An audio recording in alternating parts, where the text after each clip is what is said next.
Field reports from the strange. This is Obscura Bureau. Hello everyone. Another quality video. And worthy of praise for myself. I think this also needs to be said. When I try to focus on producing as visually appealing as possible, to make it as engaging as possible for you to watch, it's not always consistent. But when I just sit like this and talk directly with you, I feel it's more profound. Honestly, I find it easier to produce and create more content, and I see more response from you as well. So first of all, thank you. Thank myself for following. And fortunately, I found a way to produce more, to share more with you. So if you haven't subscribed to Obscura Bureau channel, then this is when we start together. Currently, I have some thoughts that I think I want to share more with you. If you belong to the membership group, there will be some videos specifically for you because they're a bit private, as I've shared before. And remember to watch the live streams regularly. This channel live streams quite a lot. Okay, what was I going to talk about today? In previous videos when I shared about emotional control or how to not be too sad or too happy. Then after the live stream, some friends asked that if we don't show our strength, then will people respect us? In the context of going out on the street meeting strangers and being bullied by them. Then in the conversation there were some thoughts that I think, at my age for example, the thinking is quite different from you younger ones. And to share with everyone about this age, it's also a bit difficult. Probably I'll take more time to experiment more. Through each small story, I'll break it down. And this is one of those small stories. It's about violence. About the power of 5 punches. I think the other day I talked about controlling frustration. Frustration comes from helplessness, discomfort. Bitterness comes from being unable to do anything. And when we look at the lives of people who often use force, frequently use violence, I feel there are too many dead ends. And why is that? Because I grew up in a family with violence. I witnessed it from a very young age. I'm sharing this sincerely, speaking from my family was not well off. Not at all. Since my family, I became aware of the family until I grew up. My family was never well off. My parents never earned enough money. Income was insufficient. It was never enough. And if it was enough, that was a lie. And my mother and I were greatly affected by domestic violence. That made me think a lot about the concept of violence and about strength and power in general. Because when we're young, we are influenced by what we see. That doesn't mean I imitated it though. Back in the day, I studied at Northwest in Long Bien. My primary school was Nguyen Hinh School. When I moved to Long Bien, I studied in Gia Lam. The environment was completely different.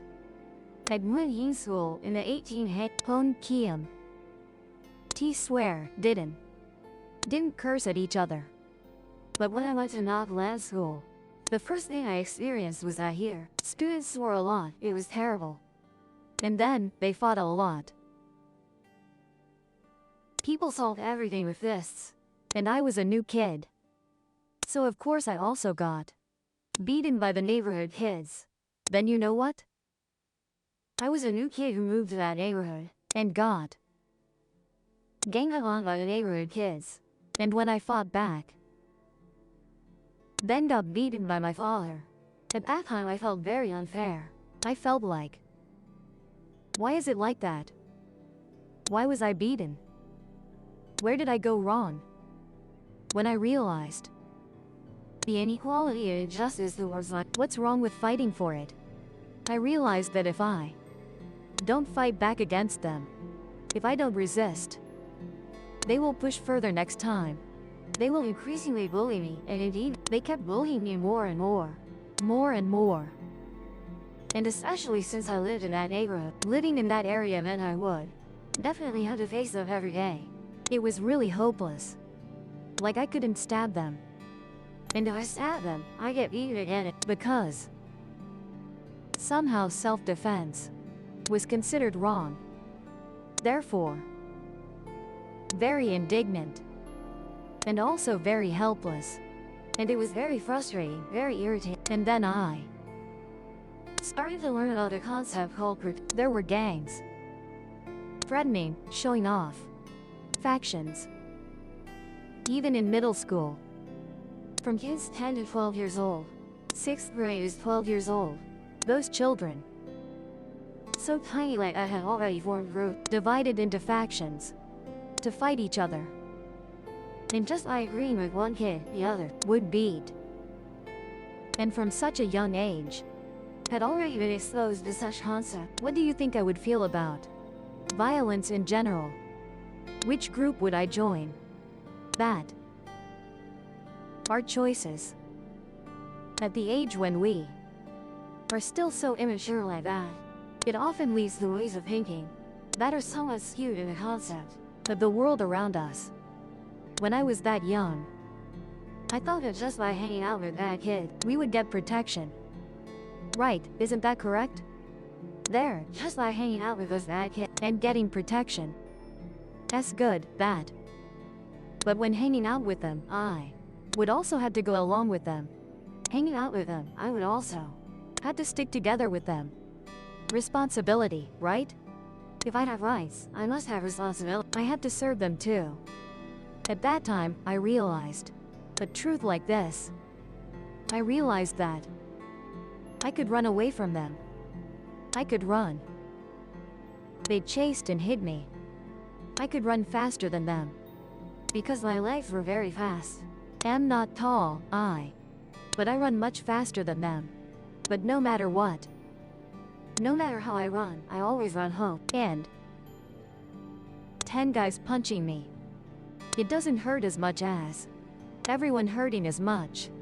Everyone hurting as much. It doesn't hurt as much as my father. 10 guys punching doesn't hurt as much as all. It's really like that. They hit, beat, chase me. I avoid it, but when I go home, and I realize the biggest fear here is not the violence from those around, but it's domestic violence. And I see that if I have upset my family, then I will be the first to pay the price. So instead of hanging out with them, and then I risked my life with my father, then I thought, that's it. I found a way and ran. And from then on, whenever I saw them, I ran first, I avoided first, and I came home from school later. School ends at 5 o'clock. By 5:30 when I got home, they had over, they dawn. Or by then they had already gone out to the neighbor. They were wandering around, no longer at an. Then I found a way to avoid. And that is what I realized since then. Then from that moment, I will always have a way. I always have a way. If I really want to avoid those problems, then I will have a way. If I really want to find a way to sidestep it, somehow, rather than always plunging headfirst into interacting directly with them is the wisest way. At the same time, I also learned a lesson that's not certain you. Fighting doesn't guarantee victory. Fighting doesn't guarantee victory. But what is certain? Certainly is that clashes will cause pain. I realized that violence isn't solve any problem. It only demonstrates the power of the body. And when it demonstrates the power of the body, one person called back that I didn't understand. Why? This is the truth. I didn't understand why. The smallest kids were the leaders, group leaders and in charge of much bigger kids. The bigger kids were subordinates of the smaller kids. Didn't understand why. But I knew one thing for sure, is that small kid really fought directly with that big kid. He punched someone's mouth until it bled. What does that mean? What am I trying to prove? I'm trying to prove the demonstration of my body's power. It only stops at the level of bullying those whom he fears and doesn't dare to confront. Because those who are truly bigger, stronger, can put you flat on your back in bed. Know who. You don't know whose child someone is. And you also don't know who practices martial. If you encounter an MMA fighter who knows how to lock arms and legs, punch you, and you can't argue, because you were the one who attacked first, then what? What I want to say is this. Those who primarily use violence, firstly, they are not understanding how to demonstrate their own power. And the only way they think of is using their body. But that's not an effective method because they only demonstrate that power towards those who are weaker than them. And imagine you're an adult. A grown-up, you go back to an elementary school. But kindergarten, you boast that you're stronger. Then what are you boasting about? Where is the glory? Where is the honor? When you're only bullying those smaller and weaker. If you're good, then go out there and bully those bigger than you. If you're good, then go out there and play with those. If you can bully someone else bigger than you, then surely you're better. But if you bully those who are basically smaller than you, weaker than you, then what do you gain here? What do you use your fists for? What do you demonstrate your power towards those who are weaker than you for? The time I understood that was around middle school, when I could distinguish the pain from my parents and the pain from random thugs on the street. They're different. And the domestic violence I'm talking about, that is another level. Only when grown up do we realize I am trying to distinguish between street violence and domestic violence, and to understand that each type of violence has its own reasons. Children's violence shows their strength towards weaker ones, just because they like it and they are foolish. As for adult violence, as I said the other, it stems from their helplessness in life, and they had to find a way to relieve it. When they relieve it with such direct thoughts, it returns to the same. Returns similar to children's violence, which is showing strength towards those weaker than themselves. And in specific cases, usually wise. As for, we haven't discussed mental violence yet, only physical violence. And I see that. That action only shows they are weak. They cannot do anything. They are helpless, they are tired. They haven't found a way to solve their own problems. So they've had their anger on others. And they cannot. They don't know how to face themselves. So they act like that. Why? Because if they had a solution, they wouldn't be frustrated. As I said in the video about frustration, if they had a solution, they wouldn't be so frustrated. They are frustrated, they are angry. They are fuming like that because they really don't know what to do. So I see it just repeats over and over. Ultimately, the most important thing is that we must be able to solve our own problems. And this is when we connect the stories. From the beginning until now, it has always been, you show authority to those who are clearly smaller than you. Then you achieve nothing. If you display your violence towards those weaker than you, if it cannot be resolved, it's worthless. You are helpless before a problem you cannot solve, and you use violence to solve it. Then it becomes even worse. The biggest thing here is your own character, your own self. Can you control it? What does it have to do with violence? Yes, very much related. That part of ourselves. Animal. Basically, the straightforwardness. Instinct. It still leans towards struggle. Survival, overcoming problems. Animal. But we are animals. Human. Animal. The frustration builds up. The helpless tension. And we want to resolve, vent it out. In some way, because it's building up. Vent it out somehow. That's burning inside, we can. Then we must practice. Practice over time. Practice what? First practice is at the most basic level, in our deepest subconscious thinking. Is that we cannot always express everything, a pile like that always. But we also cannot suppress it. It sounds stupid, I understand. We are not allowed to discard it. But we also cannot stuff it in, so we hold it in our hands first. Leave it here first. Many people suppress their discomfort, suppress their frustration, suppress their my anger or suppressing my discontent with surrounding issues. Many people, because for them, that's how they interact with this world. They're uncomfortable, but they have to be tactful, and they say it's no problem at all. That's fun, it. Many people do that. And I find it very irritating. I find it very irritating. Am annoyed, but I was indignant, okay. Otherwise someone will look at the comment and say, this guy advocates being moderate, but actually, never mind, I think you're not understanding the issue. I feel annoyed with the way that, discontent with the way we don't like but we say we do. Just because we want to be tactful with others. What's the point of lying? Of course, harmless lies. White lie. Harmless lies.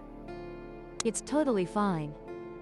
But then, you like the food someone cooks, you say yes. You don't like the food someone cooks, you also say yes. The next time they keep cooking that dish, and then one day, you accidentally slip up, you say you don't. Then what happens to the relationship between us? It can't be called tactful anymore. To me, it's not being tactful. To me, it's called being fake. And from then on, the relationship can't be normal anymore.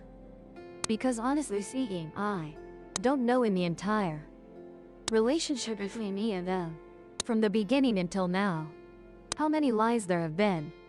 And I also don't know what to say about it, and how to treat it, what's the right way. Because maybe everything I've done, from the beginning until now, I thought was fun, but actually it's not fun at all. So, I really hate that. We shouldn't act like that. Because if we keep going that way, we are suppressing the grievances in our hearts with everything around us. There are many skillful ways, without making others uncomfortable. Many ways, maybe they don't like it. Then choose the right moment. Talk gently, confide in each other, to share together. Just a few sentences like that are enough, not just appear indifferent on the outside, inside. Say nothing, and then we suppress, and then we put the label on our head that because I sacrifice that, we will always wear that label that I have sacrificed for you in silence. And I hope that you must appreciate my silent sacrifice. That of mine, you must respect. My silent sacrifice, you silently. You haven't let anyone know. You sacrifice in silence, and now you want me to respect your silence. How would I know? You hide a surprise, and now you say, because I hid the surprise, so you must be so. There's no such thing in the position of others. They don't understand that. And now we feel wronged because we don't speak up. So where is the problem?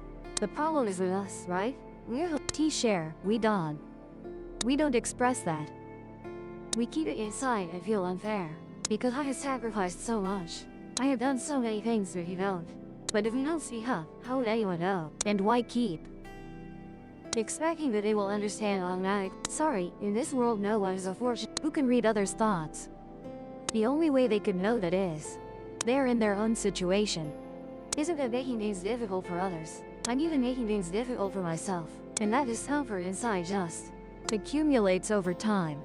And eventually becomes violence towards myself, and sometimes it erupts into violence towards others. It could be physical violence, it could be verbal violence. This happens to many people. Many people using silence and endurance instead of skillfully facing the truth, instead of sharing. Because for them, that is the right thing, what should be done.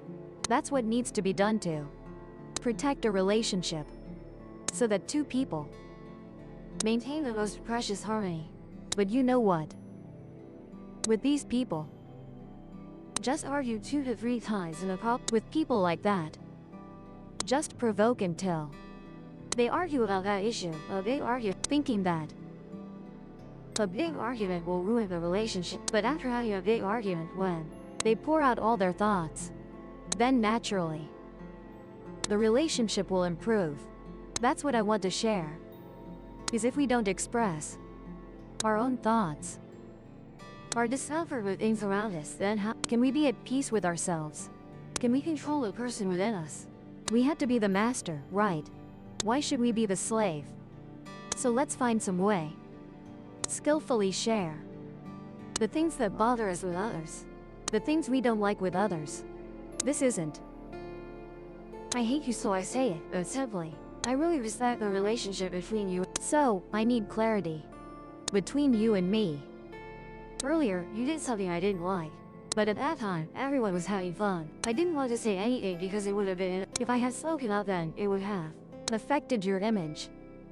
You were happy and comfortable, and if I said it would affect you, right? So now there's no one else, just you and me. LL, speak up, I gone. Don't do that to me again. You doing that is disrespectful to me. If you do that again, I will blame you. And this time I'm telling you so you understand. Oh, do that again, that. If they understand, it means they respect us and won't do it again. Then that's great, the relationship will grow. But if they repeat it, basically, we set a condition already. We stated the condition beforehand that, don't do it again. And they still intentionally do it, then they're wrong. And we have the right to be upset with them, and the older we get, the more we realize how the time we spend on others is. We invest time in them, and they don't respect that time. They treat our efforts as if it's something taken for granted. Then we shouldn't be there anymore. That's one thing.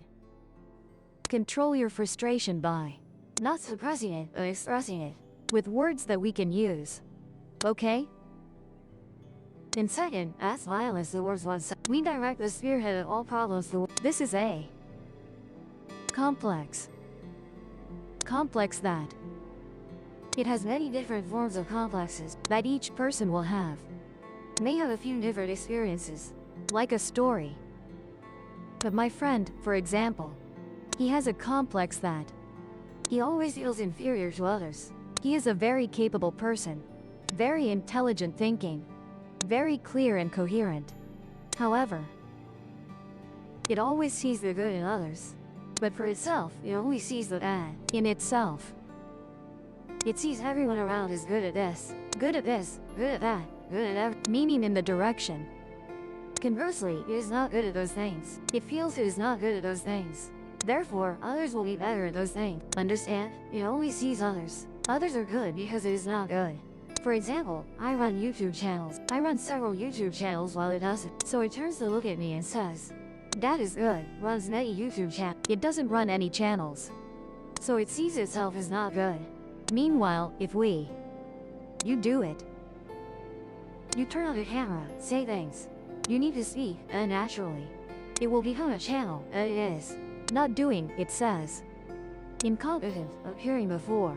Then those stupid lenses. Then people don't respect you. Or something like that. It says things like, it belittles itself just to prove the point that it is stupid and I am good. It forces itself down, it suppresses itself down, it is violent with itself, like that, and it bullies itself. And at this age already, I don't. Honestly speaking, I cannot. I go save others, I don't have that duty. I haven't even saved myself.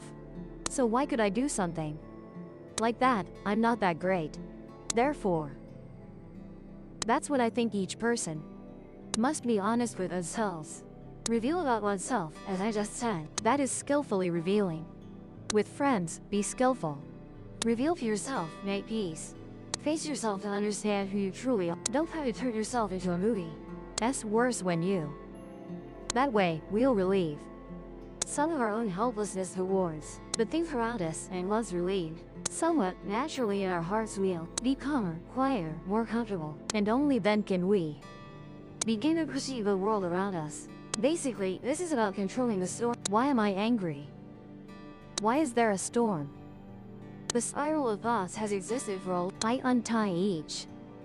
Not one by one, I solve each small problem, befriend myself, become close with myself, I control the frustration within me, and from there, naturally I find myself more interesting, much more, and I also want to share that if we can control ourselves, Then we see ourselves as strong. That's what we need to do. That is, conquer ourselves. How to overcome the difficulties, the frustrations that we ourselves are creating for ourselves. Why show authority over others? Well, what you need is authority over yourself. I respect myself. I respect myself. But where I speak have value to myself first. Then naturally people around will look at my words have value. Then I think that's the message we need to keep, and we need to preserve, to ensure that we grow emotionally effectively and truly be responsible rather than chasing after those things and authority. What? Then when will we have another of those 3 billion? When it opens its eyes, we're dead. There, I think that. I hope this sharing will effective for some people, because essentially it works for me and I believe it will be effective for many others. Thank you for watching and don't forget to subscribe. That now, someone is the uncle. Peace. Subscribe to that now channel to not. If the report helped, subscribe and open the next case.